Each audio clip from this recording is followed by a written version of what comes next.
I am Ferdinand Marcos, and I am the President of the Republic of the Philippines.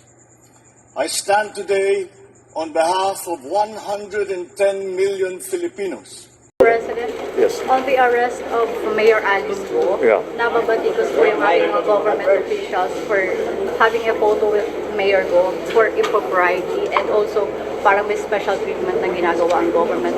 What's your take on this? Well, I think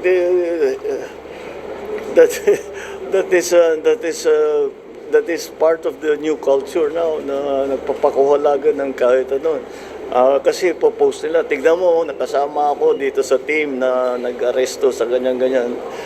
That's ang tawag natin sa Pilipinas, we are the selfie capital of the world, di ba? Hindi nag-selfie. Hindi mo naman pigilan ng tao na ngumiti.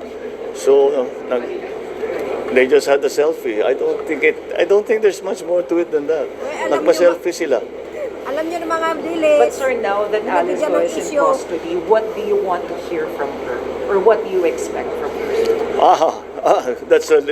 Those are two very different questions. What I want to hear from her is for her to lay out exactly how these pogos became such a large. It's basically a criminal enterprise, and as mayor, for her to say she did not know this was going on, is very difficult to believe, because as a former local government executive, it seems impossible that an operation that is a few hundred meters away from my own office, na hindi ko alam yung nangyayari doon, illegal na ganitong kalaki na operation. Kaya sana maipaliwanag niya kung bakit hindi niya alam at kung paano bilang isang mayor na hindi niya malaman kung ano yung nangyayari doon sa bayan niya na ganyang kalaki na problema. Tapos marami pa siyang kasagutin. Paano siya yumaman ng ganyan? Ba't ang dami-dami ng pera? Paano siya naging mayor na hindi naman siya kilala ng tiga doon? All of these things. All these questions have actually been asked by both the House and the Senate.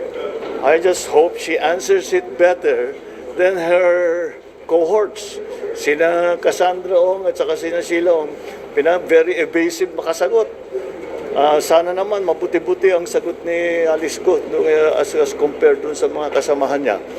Because it will not help her at all to be evasive.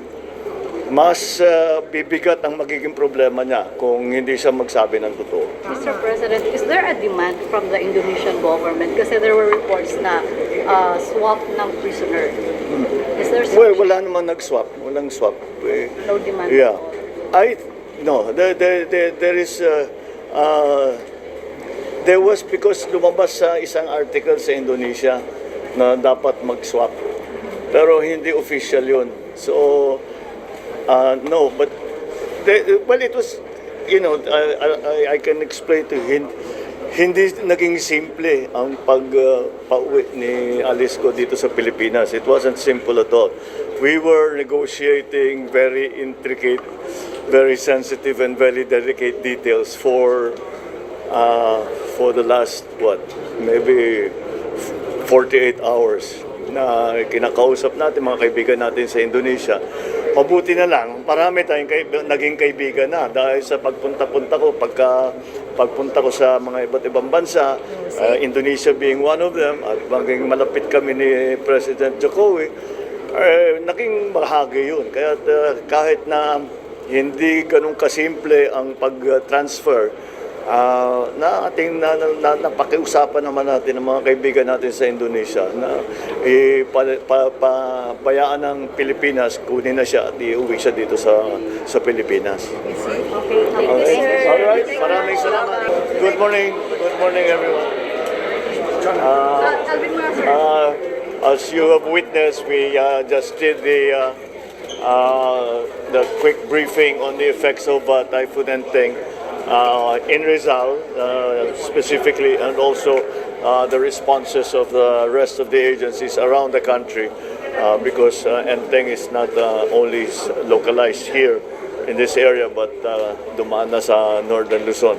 So we are just having to deal with a very large volume of water that rained upon all of the affected areas. And what we had before in terms of flood control, in terms of controlling the flow of water, which was sufficient for many, many years, it turns out now is no longer sufficient, and we have to come up with new strategies, and that's what we discussed today. Once again, I explained, especially to the local government, Gov Nina here, and the other members of the those who are in the meeting, about what our strategies can be in terms of making sure that the water does not come into the low-lying areas anymore by building the impounding projects upstream. So, as a response, maayos naman ang response natin. Inaalala ko lang talaga dahil kung kagaya ng nangyari sa Carina na naubos lahat ng supply namin ng mga food pack, ng mga lahat ng gamit na binibigay natin as a relief response. May parating na naman na baka maging bagyo. Kaya't kailangan natin tignan ng mabuti kung ano yung ginagawa natin and make sure that we have sufficient supplies for everyone. Kung mangyari talaga yon na may dumating pang bagong bagyo pagkatapos itong entering, handa naman tayo na meron tayong sapat na supply para naman makatulong tayo at mabigyan natin ng tulong ang mga nadaanan naging biktima ng bagyo. So that's the state of play at the moment. We will just keep responding, but at the same time, we are not only sending relief goods. We are very, very busy planning the large-scale, long-term plan. Although we already have it, we still have to. It's an old plan, and it was relevant for maybe 5, 6, maybe even more, maybe 10 years ago. Nagbago na rin yung weather, so we have to revise it to make sure that it is addressing the challenges that the new weather is bringing. And it's become very difficult for PAGASA, for our scientists to forecast this very changeable weather that we have, that has not been seen before in human history. It's that big a change. So yun ang that is what we have to deal with, and I think we'll be able to manage it, but we have to come up with new strategies, new long-term solutions that might take a little time before they take effect. But we will rush it as quickly as possible. Mga kababayan, di tama din ang sinabi ko na ito si Pangulong Marcos Jr. talagang matalino. Lahat ng mga world leader kinakaibigan niya. Mas maganda talaga ang kanyang mga ginagawa. Yung very, very friendly talaga siya sa lahat ng mga presidente sa bawat bansa. Di ba? Tingnan niyo yung sinabi niya. Di tama din.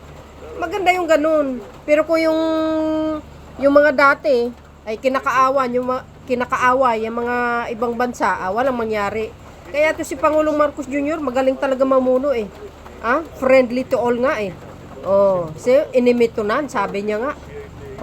Di pasalamat tayo sa Indonesia country. At napakabilis yung proseso. Sabi niya nga, hindi basta-basta. Nakipag-negotiate, talagang nahirapan sila, pero tingnan nyo naman. Ang pagkikipagkaibigan talagang mahalaga. So yun guys, narinig nyo ang sinabi ni Pangulong Marcos Jr. tungkol kay Alice Go. And see you again on my next upload video. Bye bye bye and babus. God bless Philippines.